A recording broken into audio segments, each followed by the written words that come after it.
এই ভিডিওতে সম্প্রচারিত সমস্ত বক্তব্য বক্তার নিজস্ব মতামত। এর জন্য চ্যানেল কর্তৃপক্ষ কোনোভাবেই দায়ী নয়।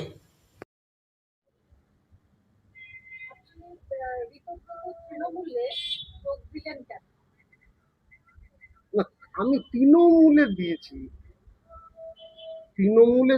প্রথমেই মিটিং এ একটা কথা বলি যে আমাদের মমতা ব্যানার্জি হচ্ছে সবথেকে, আমরা ওনাকে আইডিওলজি না।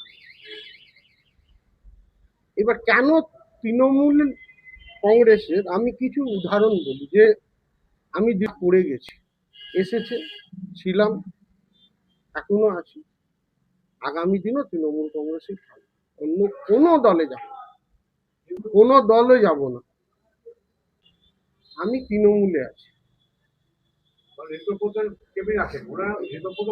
আমি তৃণমূলে আছি। তার কারণ হচ্ছে যে মমতা ব্যানার্জির সাথে কারা কি করেছে আমি একটু বলে দিই। পুরোর পর ছাত্র নির্বাচন কার কথায় হলো না, ছাত্র উইংস একেবারে ছাত্র ভোট হলো না। কলকাতার দিকে আমরা বারংবারে লিখেছি যে ছাত্র ভোট হচ্ছে না, কেন কর্পোরেট তৃণমূল কবজা করে নিল, যে না ছাত্র ইয়ং জেনারেশনকে করা যাবে না, কর্পোরেট তৃণমূল। এইটা একটা উদাহরণ দিল।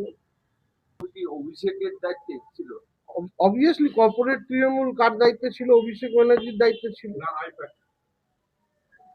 আইপ্যাক মানেই কর্পোরেট, কর্পোরেট মানেই আইপ্যাক, কর্পোরেট তৃণমূল। আপনারা জানেন এই 2 বছর আগে আমি সক্রিয় মোহনবাগানের সদস্য। আমাদের যাকে আমরা মানি, যাকে মা দিদি, উনি বললেন যে রাজনীতি ঢুকবে না মোহনবাগান ক্লাবে। খুব ভালো কথা, একটা প্যানেল হবে। আমরা দেখতে পেলাম যে কর্পোরেট তৃণমূল থেকে ফোন করা হলো যে না ওইটাকে মানা যাবে না, এইটাকে মানা হবে না। তাহলে কে দিদিকে বেশি ভালোবাসে? সেই কর্পোরেট তৃণমূল জানতো না যে দিদি কাকে বলেছে, কাকে করতে বলেছে। ক্লাবের ভেতরে রাজনীতি দরকার নেই। আর একটা বড় কথা, যে এই শ্রীরামপুরে আমি কখনো অভিষেক বন্দ্যোপাধ্যায় ছবি লাগাতাম না, আমাকে প্রেসার করা হতো। 2022-23-এর পর আমি এই ছবিগুলো আমাকে বাধ্য করে লাগানো হলো। আমি বলতাম যে আমি কর্পোরেট তৃণমূলের সাথে নেই। আপনারা সবাই জানেন যে আমি দীর্ঘদিন 2020 পর্যন্ত শুভেন্দুদার জেলার যতদিন উনি যুব ছিলেন আমি ওনার কোর কমিটির মেম্বার ছিলাম। আমি যুবা কংগ্রেস কখনো করিনি। আমাদের রেগুলার নিজাম প্যালেসে মিটিং হতো যে কিভাবে দলটাকে। আমি একটা পোস্ট করেছিলাম যেদিন শুভেন্দু অধিকারী চলে গেছিলেন যে তৃণমূলের বড় ক্ষতি হলো। আজকে যখন বললো যে শ্রীরামপুরে সাংসদ বদল চাই, কর্পোরেট তৃণমূল, আমাকে এক ঘরে করে দেওয়া হলো, এক ঘরে করে দেওয়া হলো। কেউ কথা বলছে না, কিন্তু আমি দাঁড়িয়েছি। সেই কর্পোরেট তৃণমূল একটা চারিদিকে ফেসবুকে চালিয়ে দিল যে শ্রীরামপুরের সাংসদ বদল চাই। আজকে জুট মিলগুলোতে দুটো সংগঠন তৃণমূলের দীর্ঘদিন, ওই তো জুট মিলের শ্রমিক আছে, মুখ্যমন্ত্রীর কাছে বারংবার পাঠিয়েছিলাম, এখানকার সাংসদ বিধায়কের চিঠি রেকমেন্ড করে পাঠিয়েছিলাম, মিঠুন সরোজ আছে এখানে, যে মিলের এইগুলো সমস্যা দুটো ইউনিয়নকে কখনো মেটানো হলো না। এর জন্য লোকাল কাউন্সিলর, পঞ্চায়েত প্রধান, জেলা পরিষদের মেম্বাররা কি দায়ী নাকি? খালি আমাদেরকে বলে দিচ্ছে যে নিচে লেভেলে দায়ী। আমি প্রত্যেকটা জিনিস, আজকে বলুন তো হুগলিতে ভূমিপুত্র ছিল না, আজকে কর্মীর কথা বলা হচ্ছে। পান্ডুয়া, চুচুড়া, সত্যগ্রাম, শ্রীরামপুর, কেন সব প্রার্থী বদল হলো? এবং কাদের প্রার্থী ছিল? শ্রীরামপুর আজকে যারা বলছে যে কর্মীদের কথা, তাহলে কি কর্মী তখন ছিল না এই সব বিধানসভায়? তপন দাশগুপ্ত, তপন মজুমদারের মতন লোক শ্রীরামপুরে যেখানে ডক্টর গোপাল দাস না অরুণ কুমার গোস্বামীর মতন মানুষ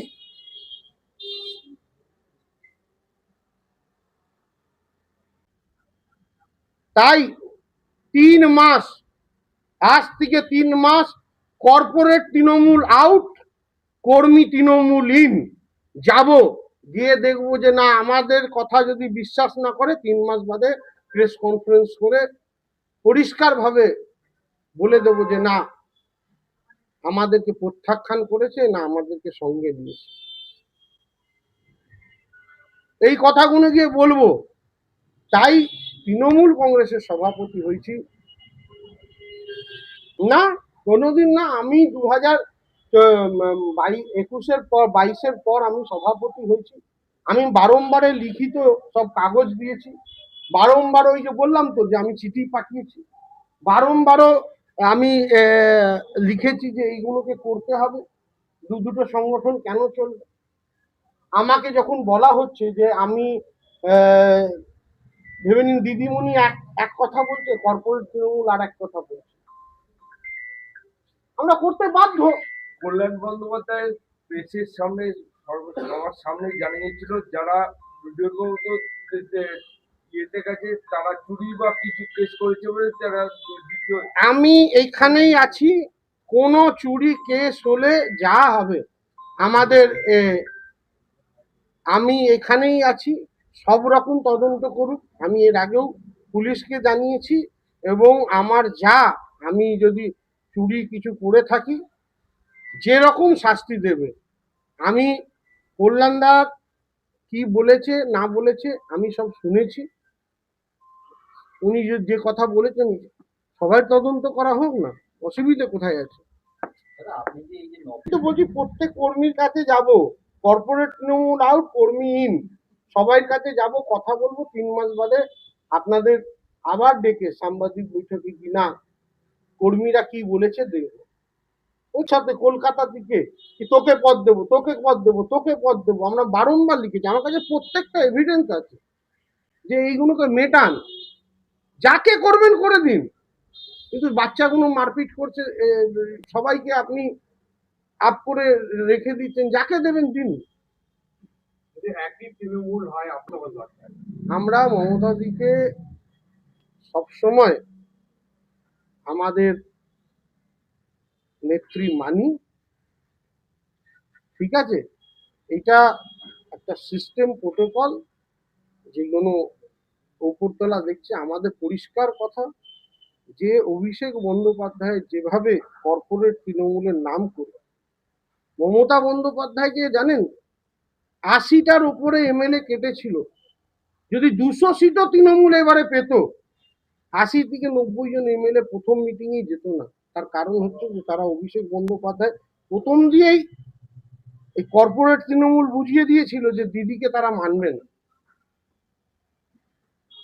আমাদের কাছে অনেক রকম খবর ছিল, এমএলএ কে চেঞ্জ করবে, কার কথায় পান্ডুয়া,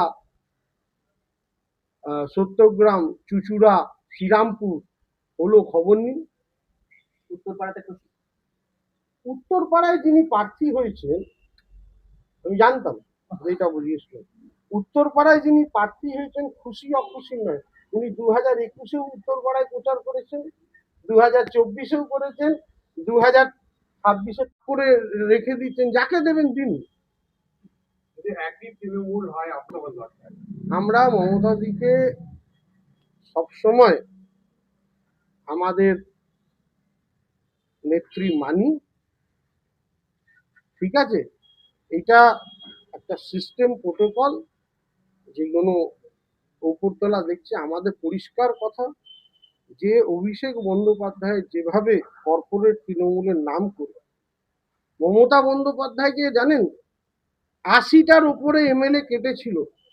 যদি 200 সিটও তৃণমূল এবারে পেত, 80 থেকে 90 জন এমএলএ প্রথম মিটিংয়েই যেত না। তার কারণ হচ্ছে যে তারা অভিষেক বন্দ্যোপাধ্যায় প্রথম দিয়েই এই কর্পোরেট তৃণমূল বুঝিয়ে দিয়েছিল যে দিদিকে তারা মানবে না। আমাদের কাছে অনেক রকম খবর ছিল, এমএলএ কে চেঞ্জ করবে, কার কথায় পান্ডুয়া, সত্যগ্রাম, চুচুড়া, শ্রীরামপুর হলো খবর নিন। উত্তরপাড়াতে খুশি। উত্তরপাড়ায় যিনি প্রার্থী হয়েছেন আমি জানতাম, যেটা বুঝিয়েছ, উত্তরপাড়ায় যিনি প্রার্থী হয়েছেন খুশি অখুশি নয়, উনি 2021-এও উত্তরপাড়ায় প্রচার করেছেন, 2024-এও করেছেন, 2026-এ প্রার্থী হয়েছেন। তাই এইগুলোর সাথে এইটার একটা পার্থক্য আছে। বিজেপির সঙ্গে সমঝোতা করে বা বিজেপির দেখানো রাস্তাতে আপনাদের সংগঠন চলবে? না, আমরা গভর্নমেন্টের সাথে, এই যে আমি গভর্নমেন্টের সাথে, যদি গভর্নমেন্ট জনবিরোধী নীতি আনে আমরা প্রতিবাদ করব এবং মানুষকে এই যে বোঝাবো যে 34 বছর বামফ্রন্ট আর 15 বছর তৃণমূল, গভর্নমেন্টের সাথে লড়াই করে করে করে বাংলা পিছিয়ে গেছে। গভর্নমেন্টের সাথে সামঞ্জস্য রেখে বাংলাকে এগিয়ে নিয়ে যেতে হবে। তাই বলুন তো, এই শ্রীরামপুরে সাংসদ অনেকবার চিঠি দিয়েছিল, সাংসদের কথা আমি যেহেতু জানি, আমি ওনার কাছে দীর্ঘদিন ছিলাম, মাদুরাকোষ বন্ধ হয়ে গেল, সাংসদ চিঠি দিল, সরকার কিছু করলো না।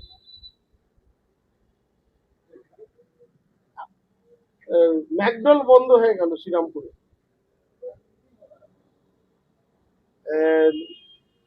কান্ট্রি ফ্যাক্টরি বন্ধ হয়ে গেল।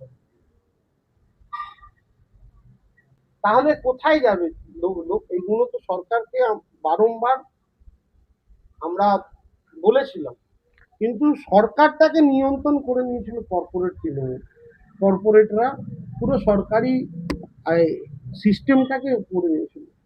সেটা আমি কেন বুঝতে পেরেছি, 2026-এর আগে, ভোটের আগে দেখবেন যে পথশ্রী রাস্তা হচ্ছে, পথশ্রী রাস্তাতে আমরা যেসব প্রপোজাল পাঠিয়েছি, বিভিন্ন সারা রাজ্য জুড়ে সবাই পাঠিয়েছি, আমরা দেখলাম যে সেই রাস্তার প্রথমে ইনকোয়ারি করতে হলো আইপ্যাক। আমি অবাক হলাম, আমি ডিপার্টমেন্টকে ফোন করলাম, বিভিন্ন এভিডেন্স আছে। আইপ্যাক কেন? তো ডিপার্টমেন্টের কাজ, আমাদের ইউডিএমএ যদি আসে তাহলে এমডিএ যদি কাজটা করে দেন, বলুন আগে এরা দেখে রিপোর্ট দেবে তারপর আসবে। ভাবুন, যখন কিছু কিছু রাস্তা মিসিং হয়ে গেল, মিনিস্টারকে বলছি বা মিনিস্টারের সেক্রেটারিদের বলছি, বলতে এটা আমাদের হাতে নয়, আইপ্যাককে বলতে হবে। এবার পশ্চিমবঙ্গের ভরাডুবির কান্ট্রি গেলে এক কথা বলতে গেলে অভিষেক। অবশ্যই আমি প্রত্যেকটা জিনিস উদাহরণ দিয়ে বললাম, যদি কোনোটা মিথ্যে হয় বলুক না। আমি তো বললাম যে কেন মনে হলো যে অসিত মজুমদারকে বাদ, কেন মনে হলো যে তপন দাশগুপ্তকে বাদ, কেন মনে হলো যে রত্নানাথকে বাদ, কেন মনে হলো যে শ্রীরামপুরে বাইরেকার প্রার্থী দিয়ে দেওয়া হলো। তাহলে ভোটের ভরাডুবির পর মুখ খুলছেন, ভোটের আগে কেন মুখ খোলেন? কে বলছে? আমি তো 2022 পর্যন্ত বললাম তো প্রথমেই যে আমি অভিষেক বন্দ্যোপাধ্যায় ছবি শ্রীরামপুরে লাগাতাম না, আমাকে বাধ্য করা হলো। কারা বাধ্য করেছেন? কর্পোরেট, যে আপনাকে দেখে নেবো। আপনি ইন্ডিভিজুয়াল ভাবে প্রতিবাদ করছেন, ঠিক আছে, কিন্তু ইন্ডিভিজুয়াল না, আজকে যেভাবে পাড়াবদলের পর বলেছে, অনেকজন বলেছে, আমাদের তো সাংসদ কল্যাণ দাই বহুবার বলেছে। অভিষেক বন্দ্যোপাধ্যায়ের বেশি, সব থেকে বেশি তো সাংসদ মুখ খুলেছিলেন, শুনছে না, না শুনলে কি করা যাবে? মিটিয়ে কেন মুখ করেননি? আর কোথায়? সব জায়গায় মুখ খোলা হয়েছে, সব জায়গায় বলা হয়েছে, কিন্তু কেউ যদি না শোনে তাহলে কি করা যাবে? এই দূরত্বের পেছনে আপনি কল্যাণ বন্দ্যোপাধ্যায় খুব কাছের লোকের ছায়াছবি, এই দূরত্বে এই পরে দূরত্ব বেড়ে গেল, সেটাকে কি নজরে বন্দ্যোপাধ্যায় আমরার বিরুদ্ধে বলছেন, এইটা আমি তো কল্যাণদার বিরুদ্ধে কিছু বলিনি, বলছি কল্যাণদা তো এই ব্যাপারটা এবার সেটা দাদা আমি বলতে পারবো না কেন বলছেন। উনি 2024 সালে আইপ্যাককে নেননি, এই লোকসভায় কি রেজাল্ট হয়েছিল দেখে নি, বহু লোকসভাতেই, এই লোকসভায় কর্মীরা খালি করেছিল, কর্মীরা। কিন্তু 2026 সালে পুরো কর্পোরেট কবজা করে নিল। দেখা যাচ্ছে যে তার তার কারণ হচ্ছে অভিষেক বন্দ্যোপাধ্যায় যেদিন যেদিন সরে যাবে দেখবেন, সেদিনটা রেজাল্ট কি হয় দেখে নেবেন। আপনার ভেতরে থেকেই তো সরকারটাকেই পুরো কবজায় করে নিয়েছিল। আপনি তো এতক্ষণ বুঝলেন না যে পুরো সরকারটাকেই কবজা করে নিয়েছিল, সেই পরিবেশই ছিল না। অভিযোগ এখন তো দলের ভরাডুবির পেছনে একমাত্র আপনার অবভিয়াসলি আমি তো সব উদাহরণ দিয়ে বললাম, তার নাম করে বলছেন। অভিষেক বন্দ্যোপাধ্যায় কর্পোরেট তৃণমূল বলছি তো। এখন তো বলছে যে শুভেন্দু অধিকারী টিমে আপনারা গেছেন দুর্নীতি ঢাকতে, কি বলবেন? ও তো দুর্নীতি এইখানে আছে, এরকম ঢাকা যায় নাকি? কাগজ আর দুর্নীতি ঢাকা যায়? বলুন তো, কেউ যদি দুর্নীতি করে সেই কাগজ কি ঢাকা যায়? কেউ দুর্নীতি করলে তার কাগজ কি ঢাকা যায়? ২৫শে জুলাই সবাইকে বলবো যেতে কলকাতায়। কোথায়? কোন জায়গায়? দুজনের দুই জায়গায় হচ্ছে। আমরা কলকাতায় সবাইকে যেতে বলবো। কোন জায়গায়? এখনো পারমিশনের ব্যাপারটা, কোন দিকের কার কোন আমরা কলকাতায় সবাইকে যেতে বলবো।